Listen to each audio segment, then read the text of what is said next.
Good afternoon. My name is Peter Sheriff.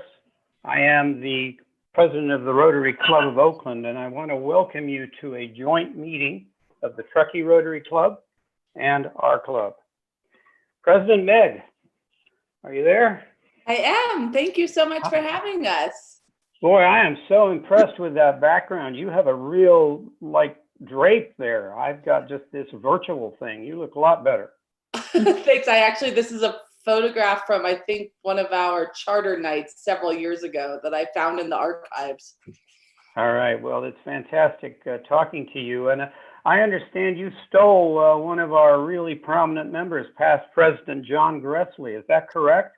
We did steal him, and we're about to steal the other Gressley household member. Gruden's coming on, I believe, in July. Well, that's you're gonna love them. Hey, John, are you there? I'm here. Hey, John. Yeah, we love seeing you. Gudrun and I are socially distancing. She's 20 feet away on this upstairs, and I'm downstairs. She's on the Oakland feed, and I'm on the Truckee feed. All right. Well, it's nice to see you, and welcome. It's good to see you. So Rotarians are welcome to visit any club in the world. And if you are visiting us at this meeting, be sure to let us know by writing your name into the chat and which club you are from. And if you're just visiting us as a person that wants to see what we do, we are happy to have you again. Let us know you're in chat and we will recognize you a bit later. We also today will be using the chat as our Q&A. So if you have questions for our speaker, be sure to put it into the chat. I have Jack Isles, my buddy, is keeping track of that, and he'll be doing the questions. Today's meeting will be a little bit different. We're going to ask Fiona Ma to actually speak to us in the first half of the meeting, and we will do our Rotary business in the second half of the meeting. We're also going to try having some 5-minute to 10-minute breakout sessions at the end of the meeting. Hopefully it'll feel a little more intimate with 5 or 6 or 7 people. In that breakout room, you can meet and chat with some of the friends. We here at Oakland Rotary begin our meetings by reciting the vision of Rotary, which is that together we see a world where people unite and take action to create lasting change across the globe, in our communities, and in ourselves. Rotary connects us all. Scott Bowie, are you there? Yes, thank you, President Peter. I am most proud and honored to be able to, and thank you for putting up the American flag, for leading the Pledge of Allegiance today. So in honor of Memorial Day, which is Monday. In honor of Memorial Day, thank you. 1, 2, 3. I pledge allegiance to the flag of the United States of America and to the republic for which it stands, one nation, under God, indivisible, with liberty and justice for all. Thank you. Thank you, Scott, and thank you to those. Also, I heard there were a number of people reciting in the background. Mary Jeong, you have brought us a great speaker today, and I would like you to introduce her, please. Thank you. Hello, my name is Mary Jeong, and I'm pleased today to introduce the Honorable Fiona Ma as our keynote speaker today.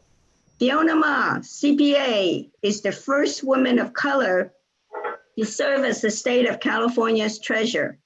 Prior to her service in government, she worked as an accountant at Ernst & Young, a Big 4 CPA firm, before leaving to start her own accounting practice.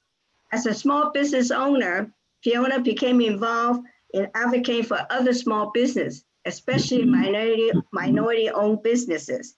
As the state treasurer, Fiona is the state premier banker.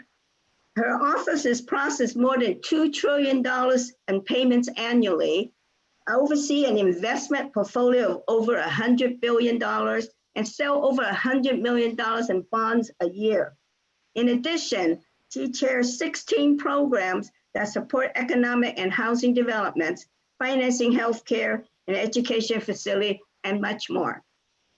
However, before being elected treasurer, she was an elected member of the Board of Equalization, or BOV.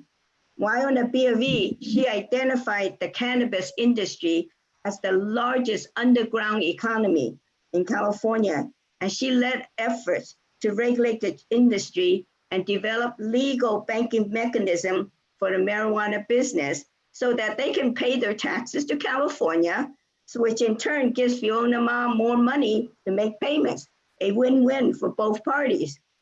So beside the BOV, she also was elected to the California State Assembly from 2006 to 2012.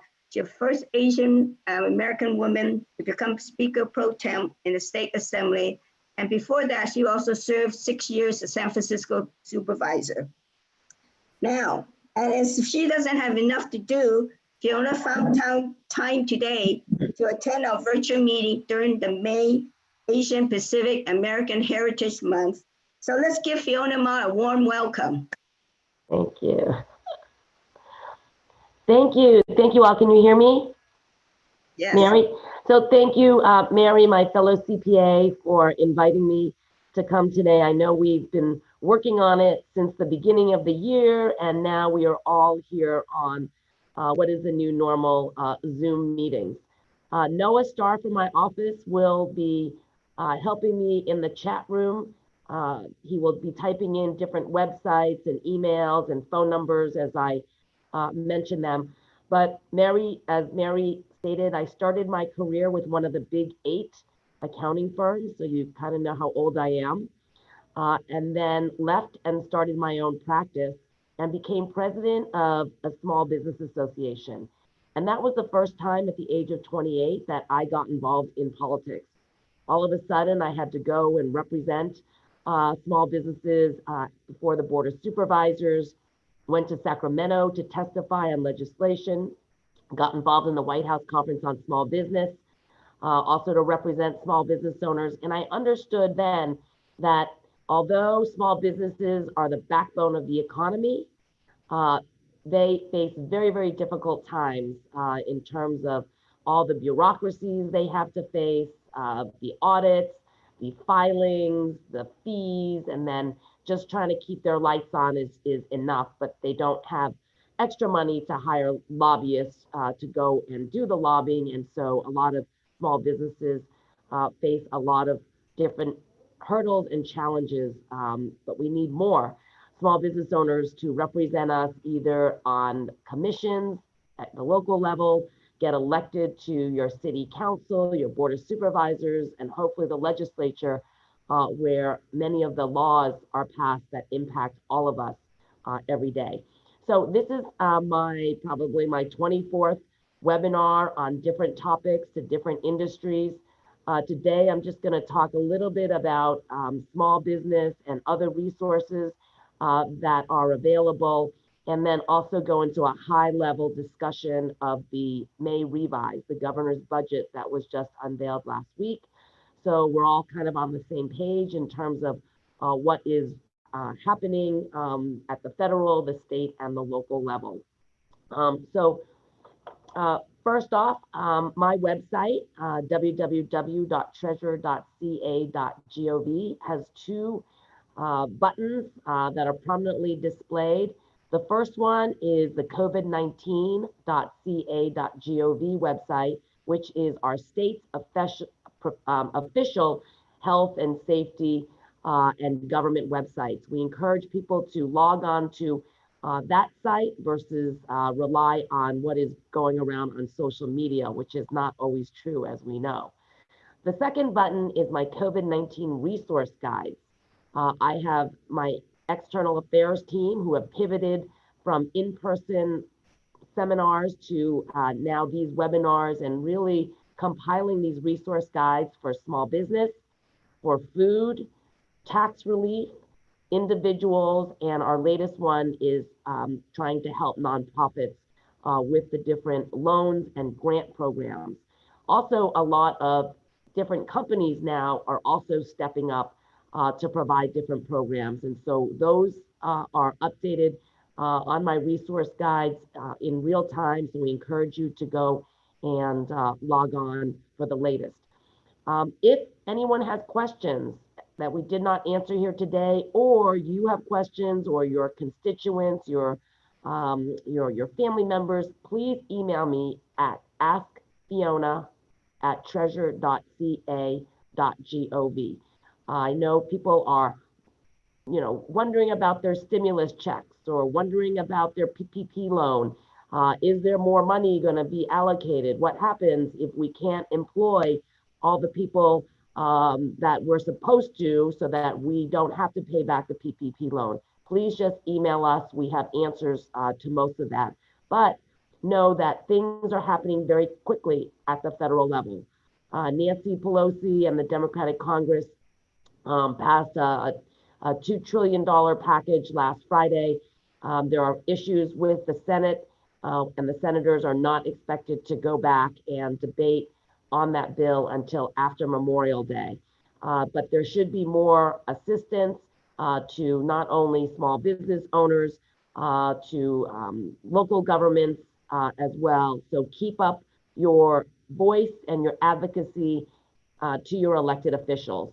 All right, so let's go to the other slide first. Yes. So you probably heard that the governor has projected that we are going to face a $54 billion deficit in this fiscal year, which ends June 30th. And the way he proposes to balance that $54 billion is on the slide right now. So the first one is canceling expansions and other reductions. Governor Brown had done an inventory of state properties that needed to be seismically retrofitted. Some of them are going to be put off, including my state treasurer's office. And then the second one is reserves. As you know, we had about $26 billion in rainy day funds before the COVID-19 crisis started. The governor proposes to withdraw 8.8 billion of it this round. That fund is protected and cannot be completely depleted. So this is one of 3 installments. The next one is borrowing, transfers, and deferrals. That is borrowing from different funds that have unutilized, they have reserves that are not necessarily being utilized right now. And then also deferral of many of the payments or programs that he had funded or agreed to fund last year, now perhaps are not going to be funded. New revenues basically is coming from the deferral or the suspension of the net operating loss revenues with a cap. Federal funds is what we have been getting from the federal government. So that amount is definitely a solid amount, that 8.3. However, the triggers for $14 billion really depends on whether this federal government is going to continue to give us more stimulus money for the different programs, services, and all the people that are filing for unemployment right now. If the federal government does not provide more substantial funding, then that number, Mary, as we call it, is a squishy number. And so the governor has talked about 10% across the board cuts. We are all preparing for that time, if that time ever comes. So that is the $54 billion hole. Next slide, please. So this slide has a lot of numbers. And what you should just take away from this is that the first column is to or through the state, meaning that the stimulus money, the 4 packages that were passed, is either going to come through the state, and then we will direct them to the different programs, or the last column, direct stimulus, is the federal government actually giving the money directly to individuals, for example, businesses through the PPP program, small businesses, local government, housing authorities. So as you can see, that's the reason there's a lot of confusion, because the money is not just going to the state where we are administering everything. As you can see, some money is coming to the state, some is going directly to the local governments and the different programs. And that's why there's a lot of confusion and our phones are off the hook. People are calling every day about one or more of these programs. And so I just want to say you don't have to memorize it. Just know that there is a lot of money coming, but it's just coming from all different places. Also, the census. We received $9.5 billion from the federal government in the CARES Act package because of the number of people that we have living in the state of California. And that number comes directly from the census, which is what we do every 10 years. For every person that is not counted, it is going to cost California $1,000 per person over the next 10 years in federal funding. So as you can see how important it is, we got our 9.5 proportionate to the number of people, but we are really concerned during this coronavirus time that people are not going to register for the census because they're used to having someone come to the door and, you know, tell you about the program and reassure you and sign you up. And now nobody's going to come to the door. And we're really depending on all of you to help us get the message out. It takes less than 2 minutes, 9 questions. But again, as you can see how important it is that we ensure everyone is counted to make sure we get our federal share of dollars. Gavin Newsom, the governor, has issued a number of executive orders. He's usually on TV at noon. It's called Newsom at Noon, where he gives the latest statistics and executive orders and programs, and even these days, the opening, right? How many of you are dying to go out and, you know, have a meal or get your hair cut, right? I mean, I'm grooming my dog because, you know, Petco's not open as often. And so he also tells us when counties are able to open and what type of industries. He also set up a hotline for seniors, and that number is 833-544-2374. It is multilingual, but people do answer because I have people call all the time, and I want to make sure people are answering before I refer this number. But this is a good number if anybody needs to, you know, understand what some of the programs are, including Governor Newsom's new feeding seniors at home through local restaurants. So that program is really going to help our local restaurants stay in business by having a steady contract 3 times a week to deliver meals to folks who are sheltering in place. And let's see, another public-private partnership that we formed is with onwardca.org. This is a database of available jobs. Last we counted, there was about 110 job openings. So if people are looking for full-time jobs, part-time jobs, perhaps you can refer them to that website. In the meantime, edd.ca.gov is very, very busy processing all of the unemployment checks along with the $600 extra amount that people who are unemployed are getting every week. And then with the new pandemic unemployment insurance money, that is now going to independent contractors and gig workers. And so there's a lot of interest in making sure that those industries, those people who are independent contractors or gig workers, they've never been able to apply for unemployment insurance. And so this is the first time that they are eligible.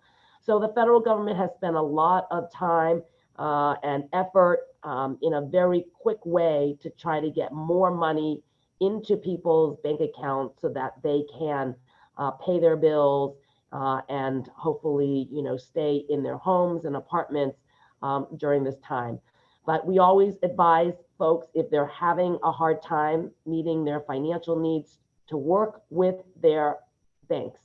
Bankers should be very flexible these days in terms of, you know, deferral of certain payments or creating installment plans.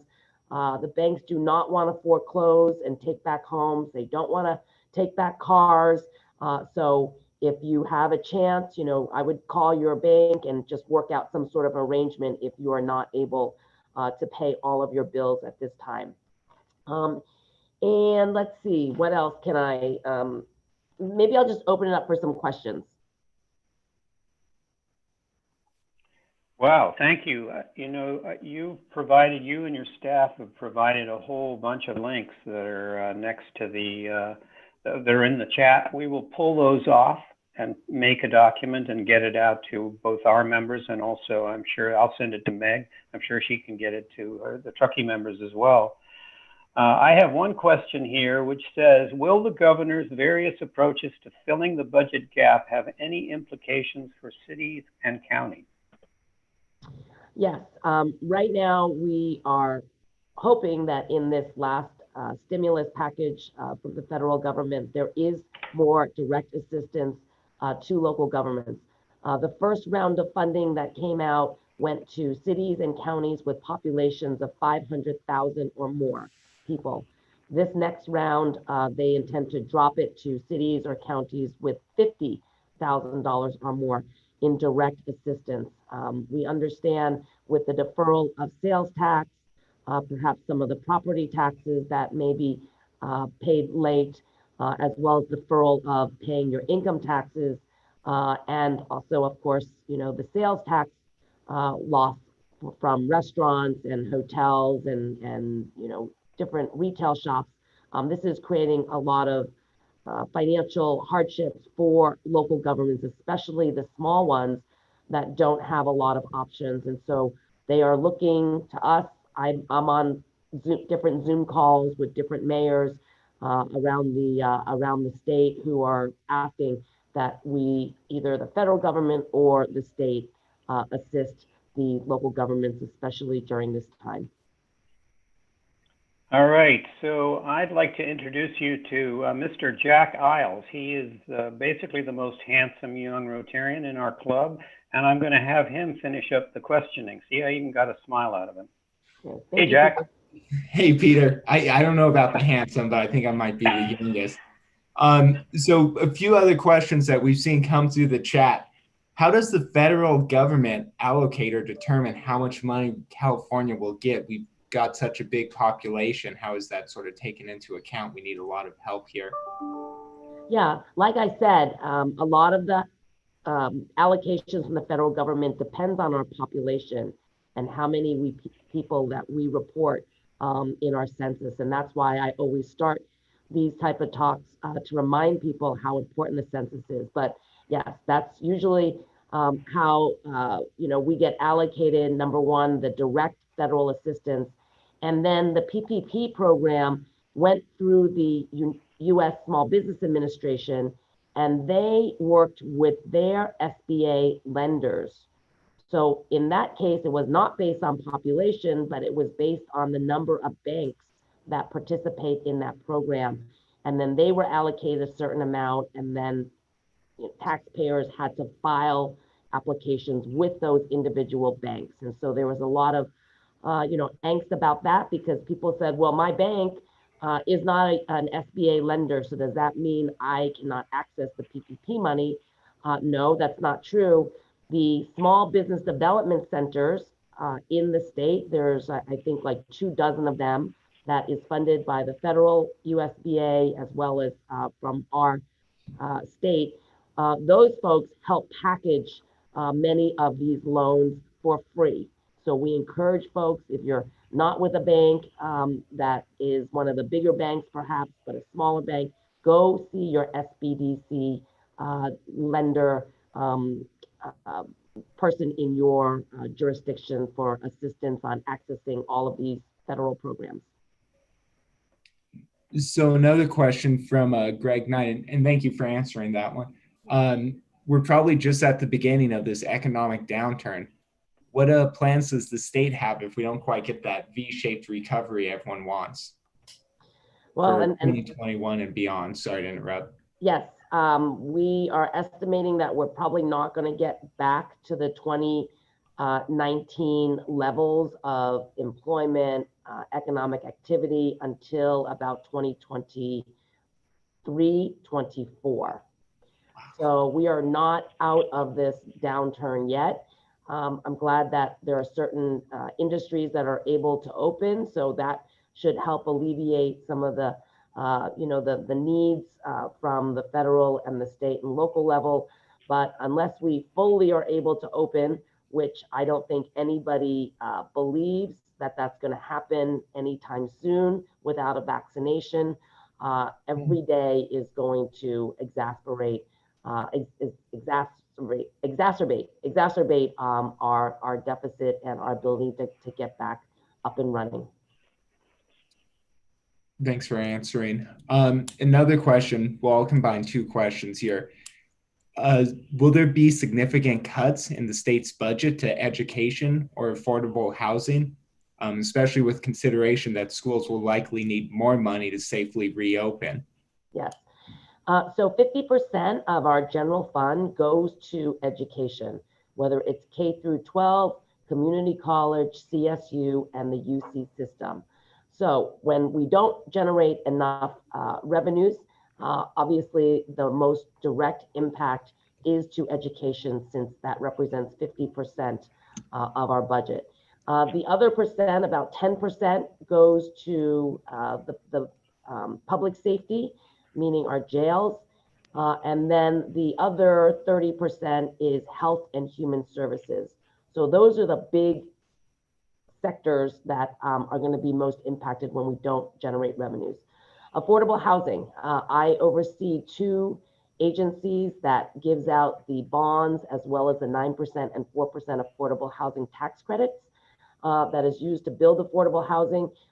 We have been open since day one, March 19th, when the governor ordered his stay-at-home orders. We have continued to be open, not only because we're the state bank, and the state bank needs to stay open because we take all the money in, we transfer money, we invest money, and that happens every day. But because we're open every day, affordable housing has continued our meetings. We have expedited the bonds as well as the credits out to applicants in hopes that they're going to be able to close on their financing.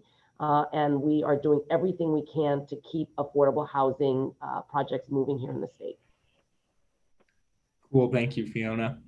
Another one for you. California has a really high tax rate, but corporate tax rates haven't changed for quite some time. Is it anticipated that corporate tax rates will increase in the state?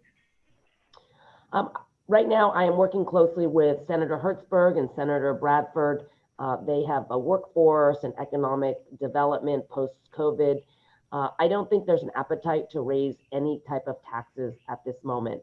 And so they are trying to figure out how to generate revenues as quickly as possible with the least amount of impact to our residents. I'll give you one example they're working on is allowing wealthier individuals to prepay their taxes now so that they will get some sort of tax benefit later on. But these are some of the creative ideas. And if you have any ideas, we are open to any ideas that you may have. Thank you. If we have any good ideas, we'll add them in the chat and send them your way. So if we're not going to increase taxes, how does the federal government plan to pay back the trillions of dollars? Well, that's a good question. I was on with an economist of one of the largest banks at 11 o'clock. And one of my questions was, we used to talk about the federal deficit, right? How every year Congress had to go back and take a long time because they couldn't get together. And now look at our federal deficit, right? $4 trillion that we just issued. Is that going to be discussed anymore? And he said, probably not. They're probably not going to talk about the federal deficit. The federal government can issue money. The state, we can borrow or issue debt. However, the local government does not have the ability to do either of those. And so local governments have the hardest amount of time because they have to balance based on the amount of income that they receive. So there's a lot of confusion. People said, I got the PPP loan. and I'm supposed to bring back workers for 8 weeks. Otherwise, I'm going to have to pay that money back. And folks have been calling saying, how am I supposed to bring them back if I can't open? What am I supposed to do? So it's like this, chicken or an egg that's happening at the federal level. But we do advise that everyone keep good records. At some point, the federal government will come back and audit and try to figure out, what is happening out there in the community with all of the money, whether they're going to be able to track all $4 trillion and get it all back as loans. I'm not sure. At some point, maybe they're going to have to just, issue them as grants and say, thank you very much. We hope this has been helpful during this time. Awesome. And then I think we have time for one more, Fiona. So this is a joint meeting with Oakland and the Truckee Rotary, and two totally different municipalities. And from the Truckee Rotary, we're wondering, what do you see on the horizon for federal assistance for some smaller cities in the state? Yeah, so we are hoping in this latest package that is being discussed that more money is going to come for local governments. And I think, Truckee, you're one of the counties that applied to open. And are you one of the ones that are open right now or in stage 2? I'll check the chat and let you know. Okay, so certain ones, I think your county is, has filed to open and you are starting to open. Oakland has not. As part of the 9 Bay Area region, the 9 Bay areas were the first ones to shut. They're probably going to be the last ones to open up.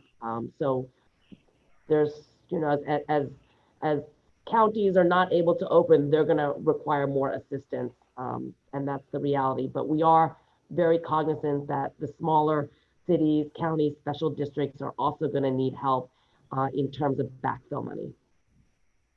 Cool. Well, thank you. Oh, go ahead, Jack. I was just going to say, Fiona, thank you for the questions. And yes, you were right. Truckee is open. Yes, thank you. All right, Ms. Ma, thank you so much for your presentation. If you don't know, the Rotary International set a goal back in the 80s to eradicate polio from the face of the earth. Yes. And we honor our speakers each time by giving a donation to End Polio Now. And today, Joe Garalka, you have a special presentation to talk to us a little bit about End Polio Now in the time of COVID-19. Yes. Hello, Peter and Fiona. Hi, Joe. Hi. Hi, Fellow Joe. Rotarians, be proud. You are eradicating polio from the face of the earth. The number of polio cases since 1988 has reduced by 99.9%. Wow. Just 33 cases in 2018 and only remains active in Afghanistan and Pakistan. We are close. FYI, the plus in Polio Plus refers to the many child vaccinations also included in the program. But why so much time, energy, and funding for Polio Plus? Maybe the coronavirus outbreak can help us remember what the world was like before a polio vaccine, what the world was like before an army of Rotary volunteers delivered vaccines to remote areas and disadvantaged countries, what India was like just a couple years ago, what Afghanistan and Pakistan still face today. The fears, number of cases, number of deaths, hospitalization rates, quarantine, possible resurgence, all seem so real today. But the Polio Plus groundwork is now also helping minimize the effect of COVID-19. Surveillance, contact tracing, testing. And when a coronavirus vaccine is ready, suspect the Polio Plus playbook will be a roadmap for distribution. Until we hit zero, the world could see a resurgence of polio. So as you slowly return to barbershops, beauty parlors, and restaurants when it's safe, Remember to recommit your time, talent, and treasure to your Rotary projects and also to the Rotary Foundation and our signature project, Polio Plus. Peter, let's show the video.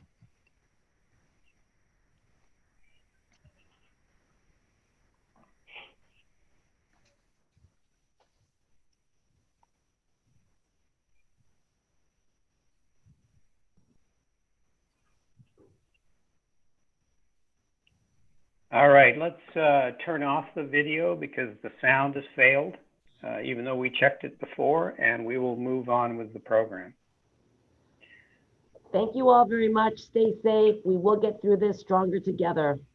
Yes, and thank you again, Treasurer Ma. It was a joy having you on, and we are very interested in what you had to say. Thank you, Peter and Meg. Thank you. And Thank Meg. you.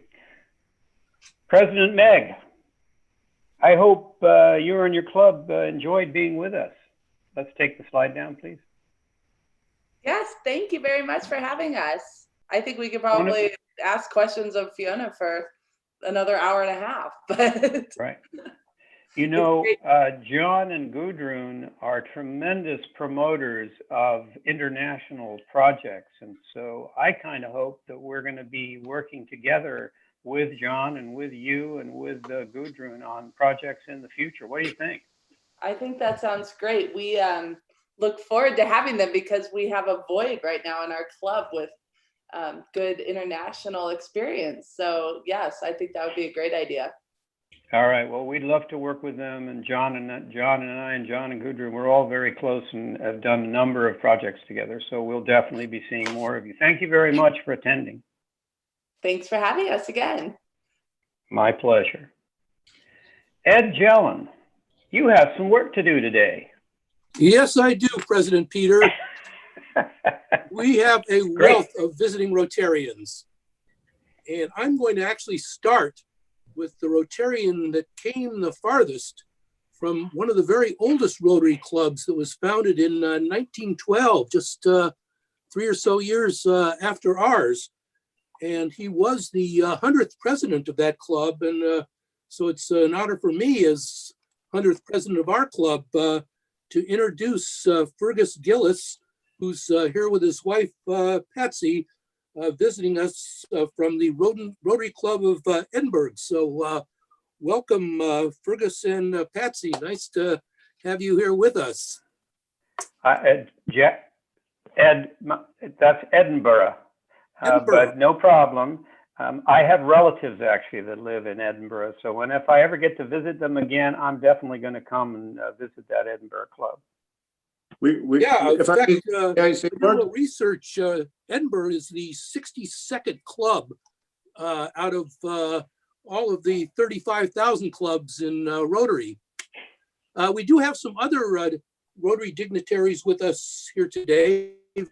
Very happy to introduce a past district governor from our own district. He was governor 2006, 2007 from the Rotary Club of Santa Cruz, and also has been serving the past 3 years as our district chair of the Rotary Foundation. Did just a fantastic job. Will be stepping down at the end of his 3-year term. And please welcome from the Rotary Club of Santa Cruz, past District Governor Russ Hobbs. And the beat goes on. We have with us a past president of the Oakland Rotary Club, who is now a member of the Tahoe Rotary Club.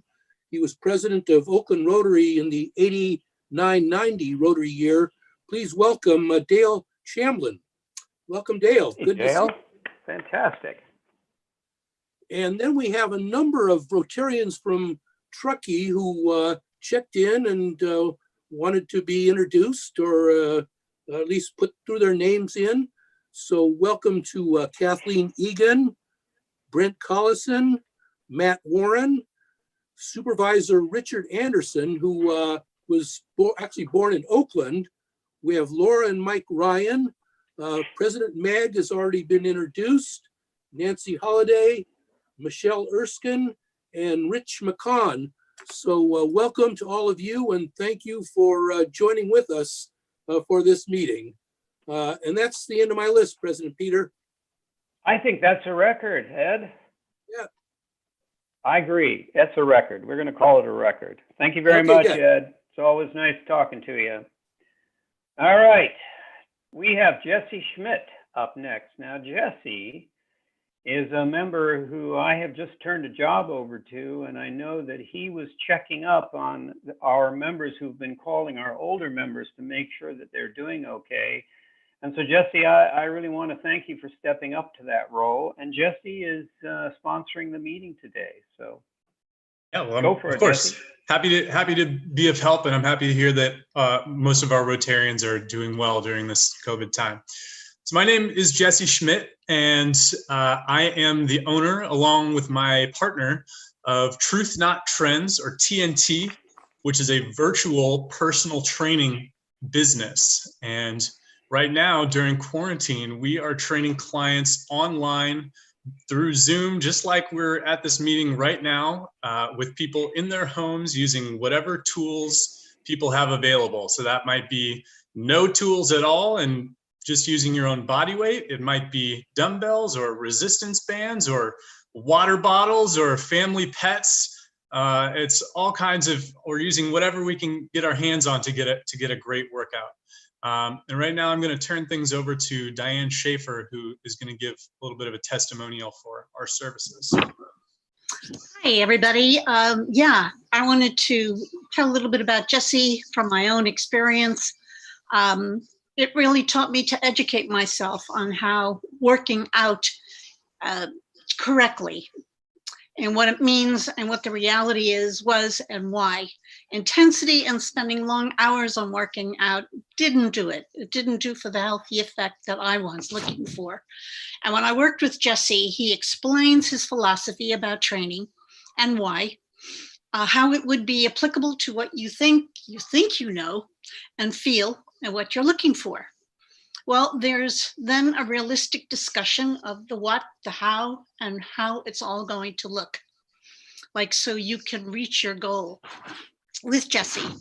And Jessi, he listens, he recognizes, he responds, he observes, he teaches, he reflects all the aspects of what a knowledgeable trainer does for somebody who wants to be in better health and a lot more energy. So for me, it was awesome.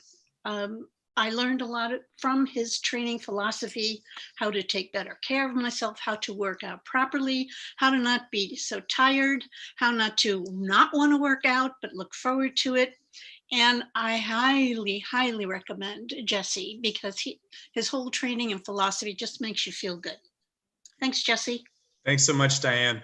So just to reiterate one thing that Diane said, we specialize in helping people of any age, but especially older adults, maximize their strength in only 1 hour per week. And right now we have an offer. You can go to our website at truthnottrends.com. Every Rotarian is being offered 2 free virtual training sessions. So please visit us there. And thank you very much for listening.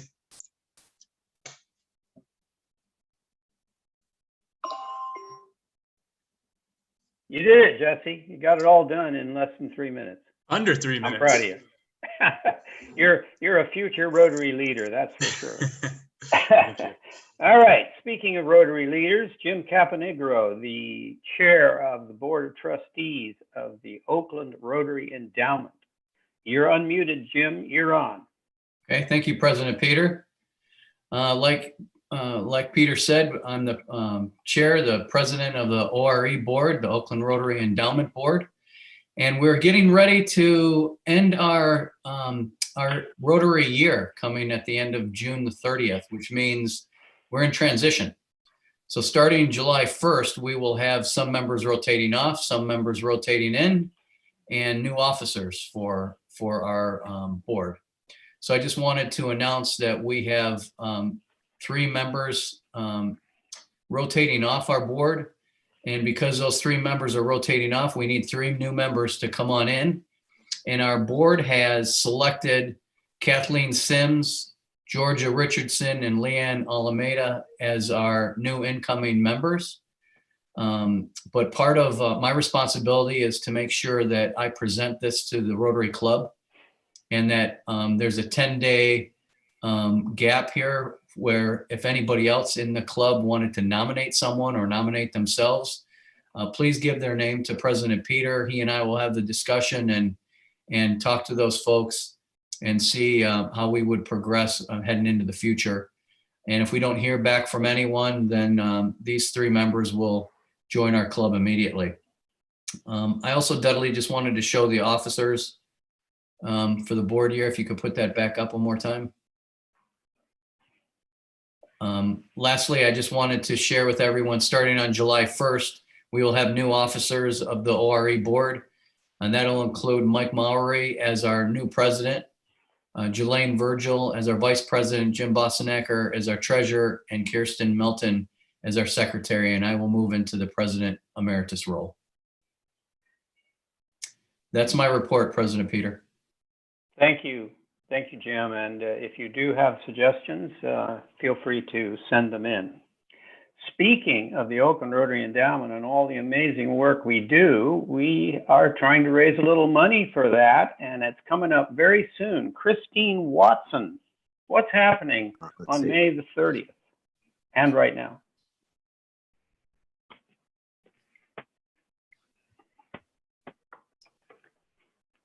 Hi, Christine, are you there? There you are.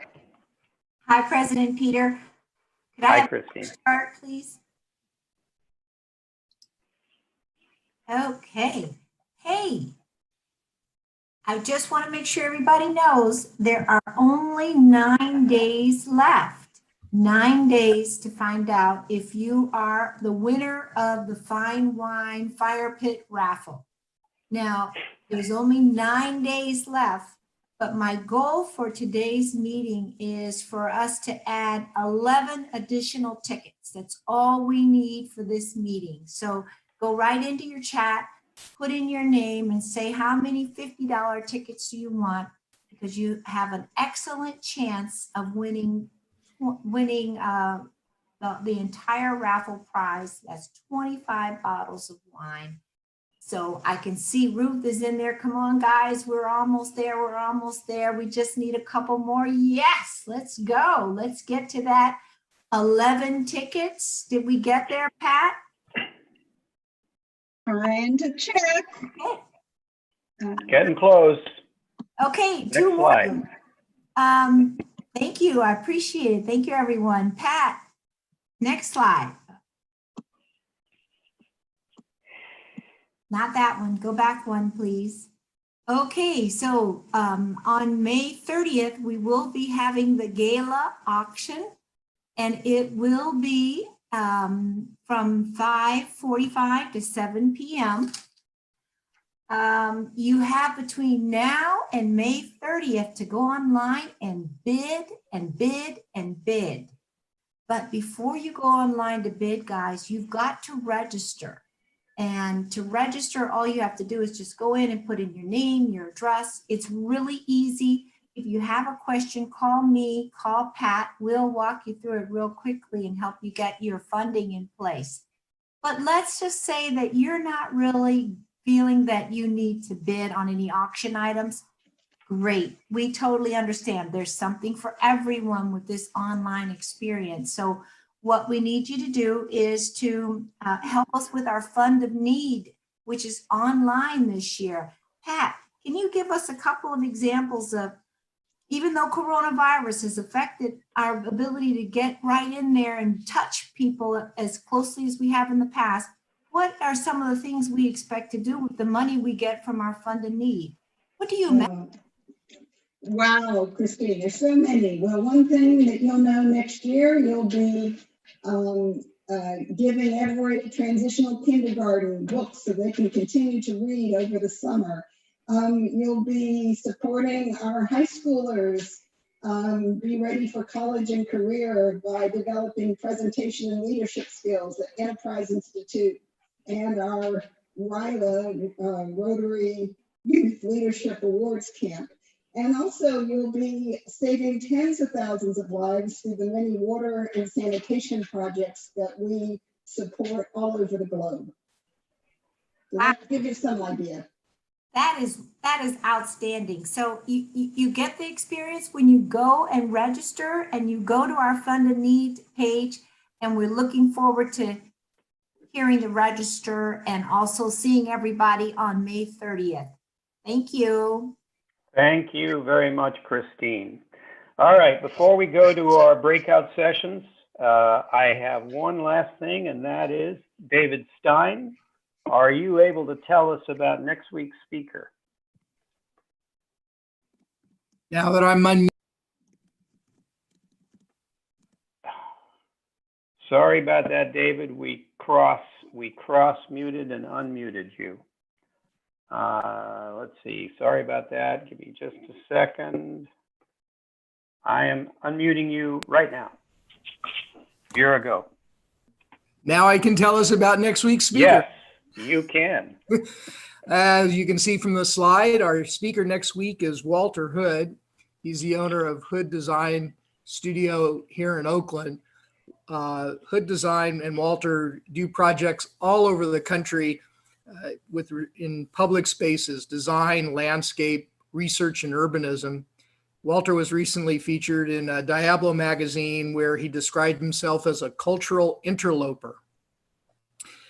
He was a 2019 MacArthur Fellow, formerly a MacArthur Genius Grant. He is a professor at UC Berkeley, and he's going to talk to us about two very interesting projects he's got in the museum field. One is the International African American Museum in Charleston, South Carolina, and the other is right here in Oakland, the Oakland Museum of California, where he's leading the design for re-envisioning the Oakland Museum and the various outdoor spaces there. He's a fascinating speaker. You won't want to miss it. Come next week and hear Walter Hood. All right. Thank you very much, David. We'll look forward to that. So today we're going to give a shot at recreating that dining table experience. And I'm going to click a button in just a second that's going to break people out into rooms of 6 or 7. So you get to say hi to your friends in a more intimate setting. Other clubs tell me this is a very popular part of the meetings. It feels much more intimate. So here we go. I'm going to open all the rooms, and then I'll come back to you. You'll get a 60-second warning right before 1:30. Welcome back to everybody who has come back. I hope you enjoyed the smaller group. I hope you enjoyed the session. We look forward to seeing you next week. And let us know how those group smaller sessions, how they felt, because if you enjoyed them and we hear more about it, we'll set it up. Maybe we can have a particular discussion topic, or we can talk about a project. And so be sure to let us know how you feel about it. It's a little bit after 1:30, and this meeting of the Rotary Club of Oakland is adjourned.